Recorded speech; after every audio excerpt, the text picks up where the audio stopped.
Kita ke informasi lainnya pemirsa terkait dengan Direktorat Kursus dan Pelatihan Direktorat Jenderal Pendidikan Vokasi Kemendikbudristek Republik Indonesia bekerjasama dengan Lembaga Khusus dan juga Pelatihan LKP Agung kembali menggelar program pendidikan kecakapan wirausaha atau PKW tahun 2024 level Platinum.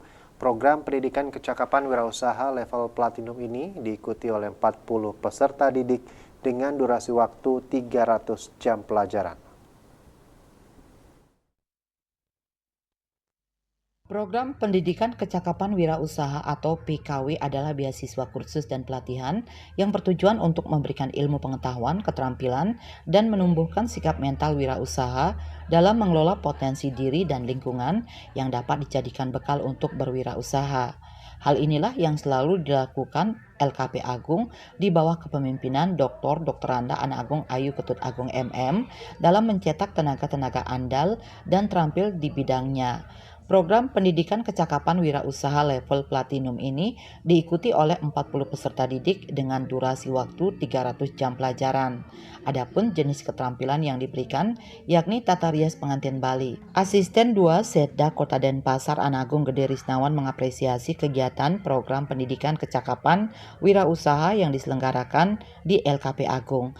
Pihaknya berharap melalui program ini mampu meningkatkan kesejahteraan generasi milenial di Kota Denpasar. Dari pemerintah Kota Denpasar mengapresiasi dan menyupport pelaksanaan kegiatan ini. Mudah-mudahan dengan pelaksanaan kegiatan ini yaitu anak-anak generasi muda, generasi milenial untuk bisa mampu mengangkat dalam rangka pelaksanaan kegiatan yaitu kegiatan-kegiatan yang bersifat meningkatkan kesejahteraan baik untuk diri sendiri maupun di masyarakat nanti dalam menampilkan keterampilan yang dia dapatkan selama pelatihan ini sehingga mampu dalam pelaksanaan mengamalkan di masyarakat dan menyebarkan dan menginformasikan sehingga semua masyarakat generasi milenial melaksanakan kegiatan ini dengan baik dan benar.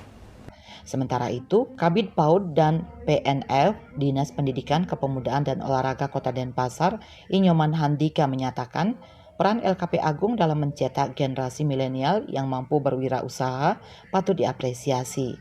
Pihaknya berharap kegiatan ini dapat berkelanjutan ke depannya sehingga mampu mencetak semakin banyak wirausaha muda. Karena ini adalah aset di Kota Denpasar, Tulungagung itu sudah sangat terkenal tidak hanya di Bali ya, sampai di nasional. Jadi kementerian-kementerian juga sangat antusias karena berbagai kegiatan sudah dilaksanakan berkaitan dengan ini. Dan untuk mencetak tenaga-tenaga wirausaha ini sudah juga banyak dilakukan. Ini mungkin sudah jadi angkatan kesekian ya. Jadi sudah banyak sekali peran serta dari Agung ya, LKP Agung yang perlu kita apresiasi, bahkan juga sampai ke internasional. Dalam pelaksanaan PKW tahun 2024, LKP Agung juga bekerja sama dengan Moga Jaya, UMKM Tirtaning Bali Wedding, Istana Mua, Lembaga Permodalan BRI, serta platform digital. Antika, Bali TV.